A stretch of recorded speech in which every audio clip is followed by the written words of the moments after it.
Jemi në pjesën e dytë të bullet point për sot. I lutem regjis temën e tretë, e kanë radhën çmimet e ushqimeve të rritën. Ky është makthi i vërtet. Absolutisht po.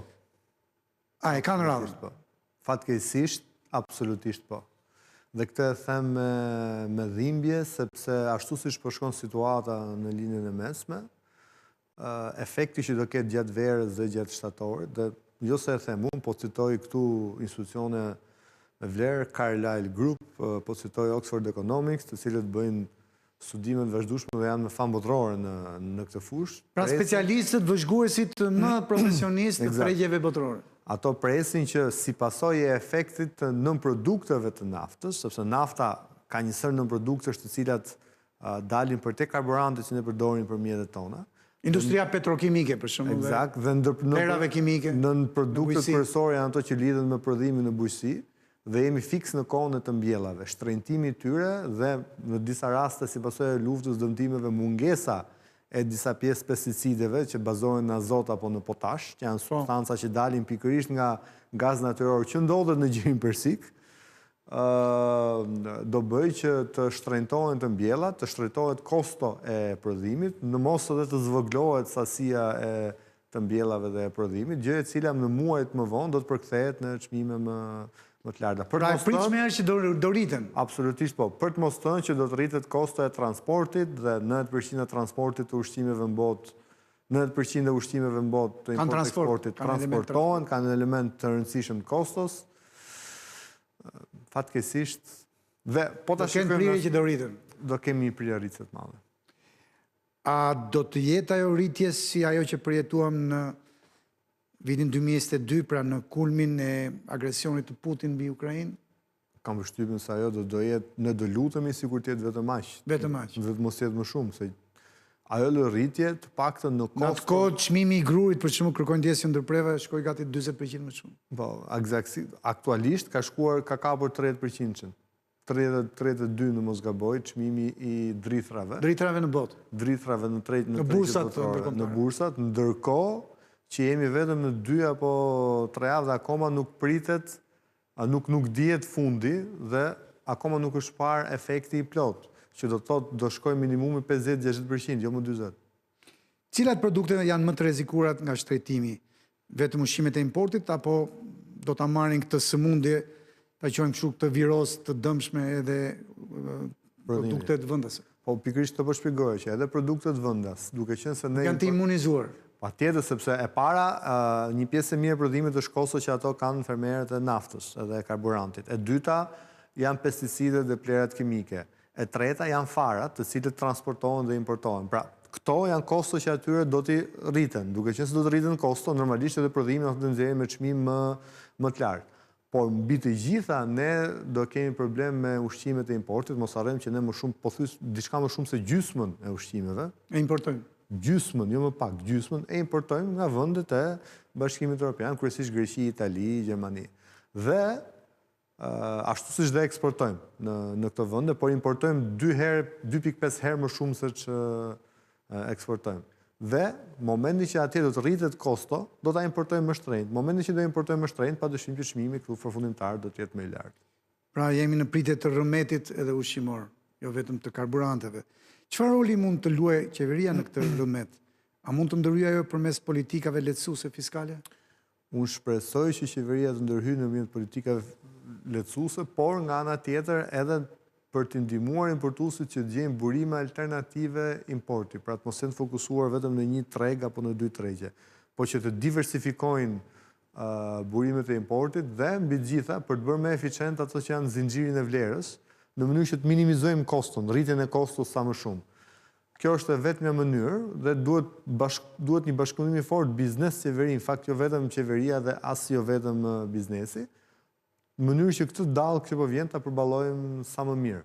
Në mes të kiametit, a mendohet që qeveria të dalë dhe ajo të blej me shumicë ushqime, siç po mendon të bëj me karburantin, apo si zor ta marri përsipër këtë ndërhyrje?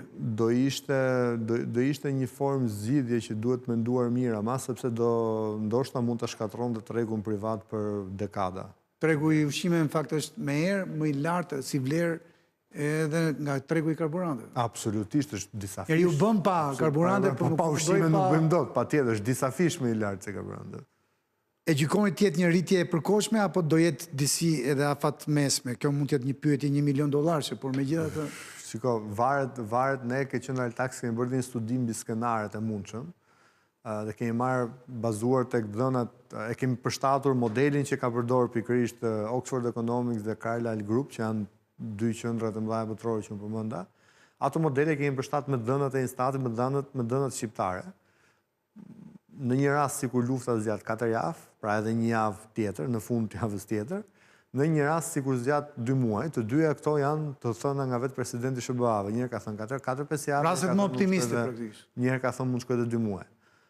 Në rast në 2 mujore do të ishte katastrofike si për inflacion në përgjithshëm në Shqipëri, që do ka përcente me +3.5% mbi atë që është, po do shkonte 5.6 nga 2.4 që ishte praktikisht sa shkoi në vitin 2022 në kulmin e krizës në Ukrainë. Vetëm se ky do të jetë inflacioni mujor, i cili do vinë në rritje, dhe e dyta që është pjesa më e rëndësishme, çmimet e shportës bazë do të ka përcjellë me 9 deri në 13% mesatare. Pra akoma edhe më e rëndë se situata. Akoma dhe më e rëndë, dhe do të zgjasi për një kohë më gjatë. Tetor 2022. Në gjykimin tuaj, a është ndërgjegjshme qeveria që jemi shumë të rrezikuar me tregun e ushqimeve, apo ndoshta edhe për të mos krijuar panik me zor nuk prononcohet? Unë jam i sigurt që ato dhëna dhe ato analiza që i shohim edhe ne, se thua është llogaritë kanë bërë dhe ata. Qoftë në institute ndërkombëtare dhe ato llogaritje mund t'i bëjnë dhe ata. Kështu që dhe llogaritja në fundit llogaritja këtë ka del rezultati që jo ajo që ti do, pa ajo që të dhënat tregojnë edhe.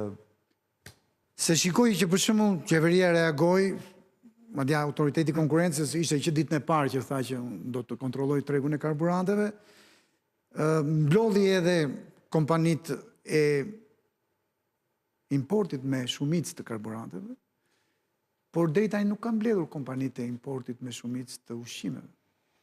Jam i sigurt se do vi një moment që do i mbledhë ato shumë shpejt, por nuk është, dhe kjo është një hap shumë i mirë për të evituar spekulimin, sepse në rast të krizash të mëdha. Kjo është frika e parë e menjëhershme. Padyshim që kemi edhe dhe kemi parë për fat keq në rastet të krizave të mëparshme tregu jon ka qenë jashtëzakonisht spekulativ. Po, kjo është pikërisht kjo është frika e madhe që në momente krize ka individ sektor apo kompani sektora që nëpërmjet spekulimit tentojnë të përfitojnë sa më shumë, pra bëhen agresiv, bëhen si predator.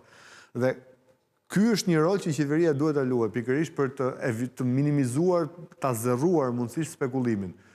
Prapse kjo nuk do t'i mbajë në vend çmimet e si zorti që ja themi spektatorëve që nuk bëhet fjalë se do kemi më nuk ka gardh sado grupet posaçme që quhen me këtë gjuhën ndërkombëtare task force të krijojnë qeveria. Nuk varet nga ne në mënyrën se e kemi strukturën tonë ekonomike, ne importojmë një pjesë të madhe të produkteve. Dhe për sa kohë që ti janë 9 miliard. Eksakt, ti importon më shumë se 2/3 e produkteve, pra më shumë se 2 nga 3 produkte ti importon, do jesh në thonjza mëshirën e tjetrit.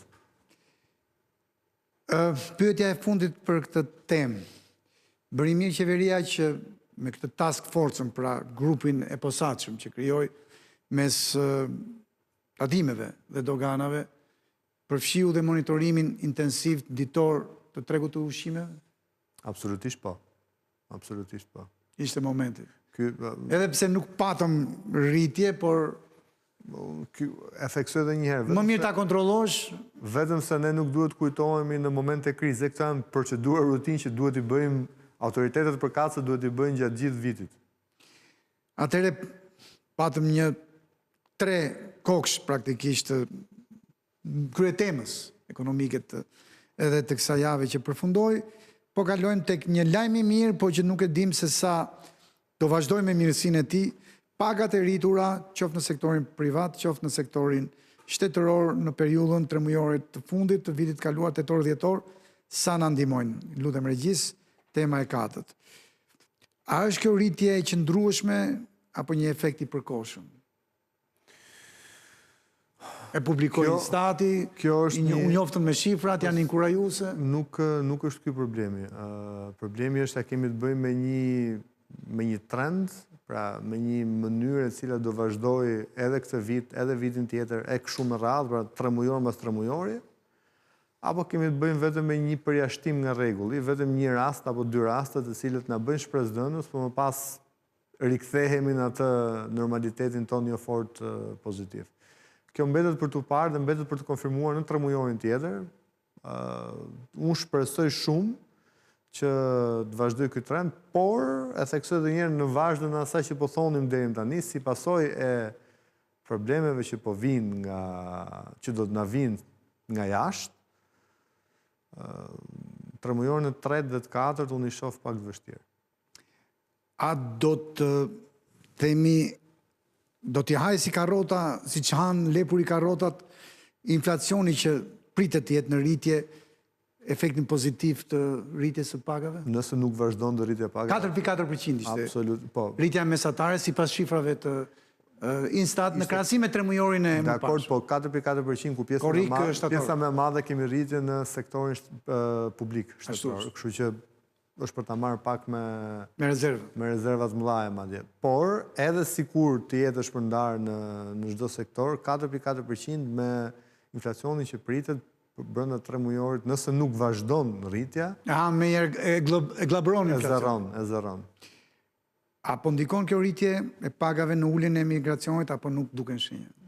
Kam përshtypjen se jemi akoma në fillesa. Nëse do të vazhdoj për disa vite, 2-3 vite më radhë, kjo rritje konstante, patjetër do krijojë edhe besimin, po edhe perceptimin tek të rinjtë dhe të rejet, ato që janë brenda vendit, po ndoshta edhe ato që janë jashtë vendit që ja vlen në Shqipëri të... Se po rriten ndjeshëm, po rriten gradualisht. Çmimi i rritur i naftës i ka goditur fort këto efekte pozitive të rritjes pagave, sepse ne jemi ekonomistë dhe e dim që po të rriten pagat, gjëja e parë që qytetari me të ardhurat të modeste apo të mesme do i çojnë në konsum. Konsum, patjetër. Dhe rritja e konsumit i bën mirë ekonomisë. Patjetër që rritja e konsumit i bën mirë. Shoqëri konsumi jemi.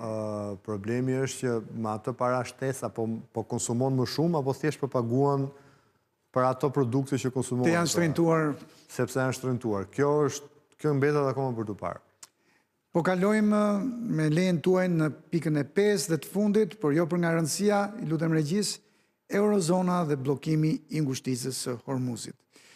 Disa ekonomistë të vendit, por edhe të Evropës bashkuar, ku duam të bashkohemi sa më shpejt, zoti Sefa, janë shprehur se lugati më i madh, ose gjëja që duhet i trembemi më shumë, nuk është dhe aq çmimi i rritur i naftës, se sa inflacioni i rritur, që vjen pas këtij çmimi të rritur.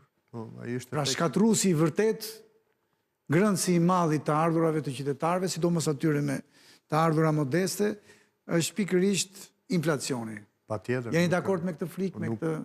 Patjetër, e theksoj edhe një herë atë që po thoja shparë. Nuk është nafta dhe çmimi i karburantit që ne paguajmë për ato mjetet tona problemi kryesor që do të kemi. Ai është një problem, patjetër, po jo kryesori. Është problemi që sjell gjithë industria e petrodollarit dhe petrokimike në të gjitha në produkte, duke filluar nga bujësia, transporti, edhe kozmetika e femrave madje ka elemente të saj do ndikohet.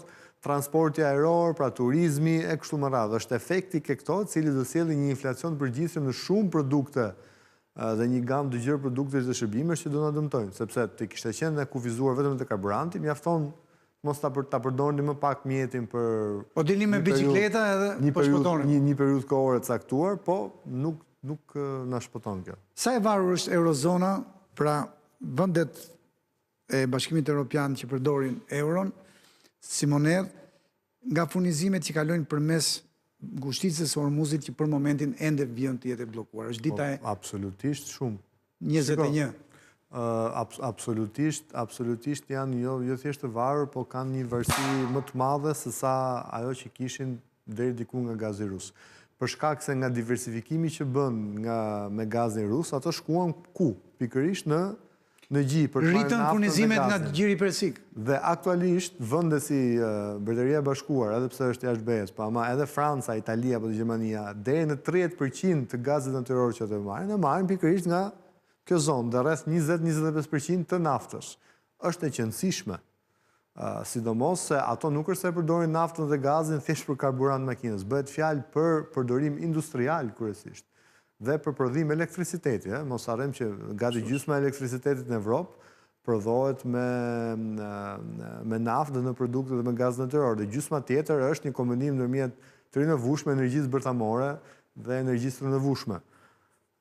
Në qoftë se ti prodhon gjysmën e elektricitetit dhe për gjithashtu një pjesë e mirë industrisë tënde punon po me këto lëndë bazë, padyshim që goditja është e madhe.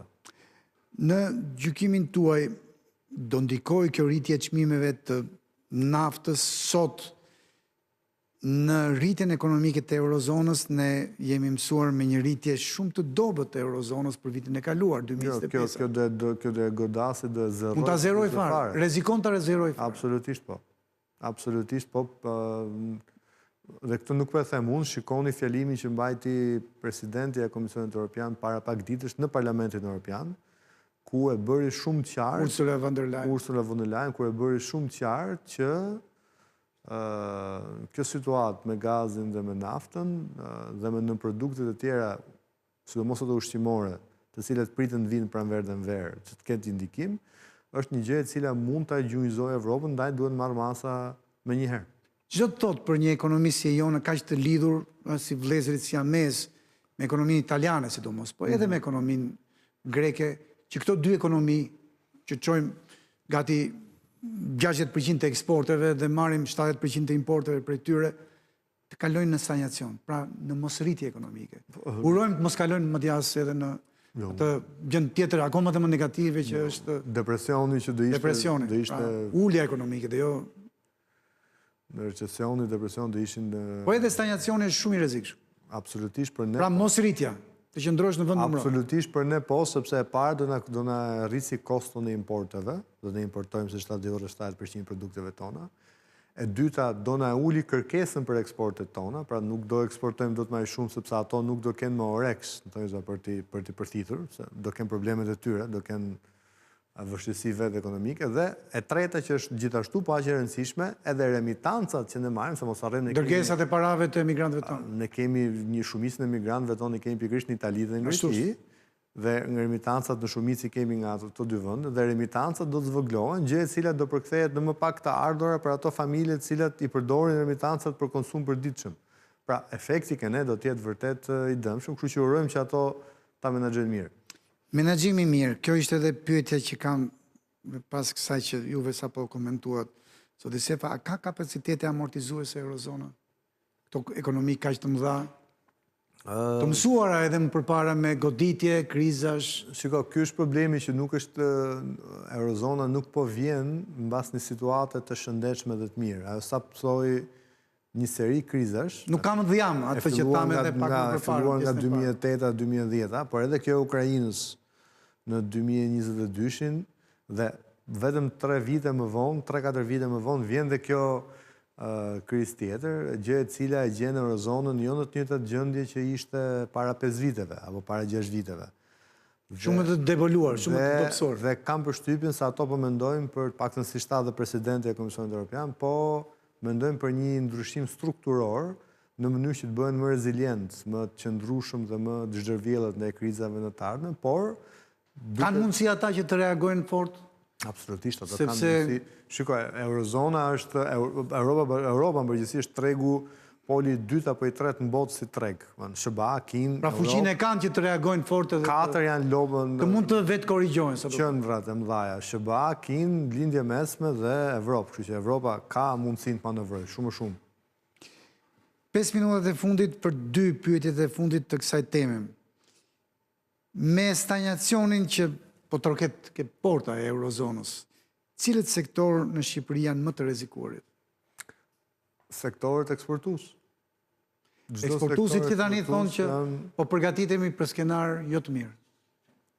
Sektorët eksportues janë ato të cilët do goditen më së shumti, do thoja unë. Do të kurret eksporti praktikisht. Dhe ky është një lajm absolutisht jo i mirë për ne dhe investimet që na vijnë nga këto zonë, investimet e huaja direkte nga kjo zonë do ulen ndjeshëm. do preket turizmi, apo turizmi mund të ketë edhe një shans, me qenë se me miliona turistë nuk do shkojnë më në lindjen e mesme, të paktën për një periudhë kohë, sa të qetësohet gjendja atje. Turizmi këne do preket në mënyrë të qëndësishme, sepse nuk janë turistët që shkonin në lindjen e mesme, nuk ishin objekt i turizmit shqiptar. Objekti i turizmit shqiptar ishte turisti i cili vinte në Shqipëri për të shijuar kohën e bukur, mjedisin me kosto të ullët. Tashmë si Për një ekskursion të qojmë kështu, jo për një turizm edhe për çmime që për ata janë çmime relativisht ulta, ushqimet, qëndrimi e kështu me radhë. Tashmë nuk do të jenë më aq të ulta duke filluar që nga bileta e avionit. Do fillojnë të rriten gradualisht dhe ai turist, për më tepër shto faktin që vendet e tyre do jenë vështirësi ekonomike dhe edhe ato vetë do kenë më pak të ardhurat disponueshme për të harxuar, ato turistë do ta mendojnë 2 herë.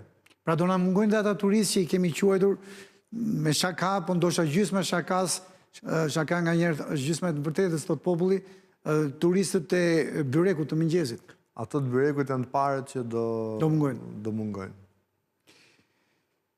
Çfarë masash mund të marrim ne për të përballuar këtë rrëmet, apo është një tsunami që nuk ke mundësi ta përballosh? Absolutisht që ti mund të marrësh masat e tua. Pavarësisht se tsunami do vitë të godasi, po absolutisht ti duhet të jesh i përgatitur për këtë gjë. Atë që bën qeveria me furnitorët e naftës është një hap shumë i mirë, pozitiv, duhet ta bëjë dhe me importuesit e tjerë të ushqimeve. Është koha që të bëj këtë. Si hap i parë, por ama faleminderit për ide, sepse deri tani nuk është folur, është mirë që të flitet. Të bëj një takim sensibilizues me ta, sepse absolutisht do vi ujë edhe ke dera atyre. Për produktet e shportës, dhe ne e dim kush janë produktet e shportës, si përdorin qytetarët shqiptar. Por në afatmesën dhe në afatgjatë, vetëm përmirësimi strukturor i strukturës ekonomisë shqiptare dhe bënte që ajo vetë ishte më reziliente dhe ishte më e zhdërvjellet kur godasin krizat të këtilla. Dhe kjo bëhet vetëm me reforma afatgjatë në politikat cilat nuk janë sot për nesër dhe në bashkëpunim gjithmonë me biznesin. Do vi një kohë me këtë krizë që të pendojmë që i vën të gjitha vezet në një kaçile, siç thot populli. Absolutisht po. Më shumë nga turizmi, ndërkohë që duhet të kishim mbështetur shumë më tepër sektor prodhues, bujqësinë në radhë parë, por edhe këtë po tentoja të thoja me ndryshime strukturore të ekonomisë. Nëse ne fokusohemi vetëm në turizmin dhe ndërtimi, i cili është më së shumti në funksion të turizmit, po ndërtohet më shumë në këtë funksion, ngjarjet e këtilla të jashtme në cilat ti nuk e ndor, praktikisht të hedhin poshtë mundin e shumë viteve. Ndërkohë që nëse do të kishim sektor tjerë, 1 apo 2 sektor tjerë prodhues vendas, ato do rezistonin shumë herë më mirë. Në nivel, pyetja e fundit për këtë bisedë tonë sot, zoti Sefa, psikologjik. Neve kemi qenë një vend që varet shumë nga energjia nga uji prej hidrocentraleve. Dhe shikojmë, pothuajse gjithkohës, do na bjerë shi kur kishim periudha të gjata thatësie. Tani që varemi kaq shumë nga eurozona, që siç është e natyrshme, po që edhe eurozona varet shumë nga problemet e bllokimit të ngushtisë së Hormuzit. Mos duhet të bëjmë të njëjtën veprim dhe të lutemi dhe të themi që inshallah kjo luftë mbaron brenda një jave, siç ka premtuar në variantin më optimist presidenti amerikan Trump, apo edhe brenda 3-4 javësh? Premtimi i tij i dytë? Absolutisht, duhet udhëmi që të mbarojë që nesër, që hënat mos na kapi me luftë më. Duke u bashkuar kësaj lutje dhe urimi që të ndodh, ju faleminderit zoti Sefa që ishit me ne sot në Bullet Point. Gjithmonë kënaqësi, faleminderit dhe ju. Të nderuar teleshikues, ju faleminderit që na ndoqët dhe mirupafshim takimet e ardhshme.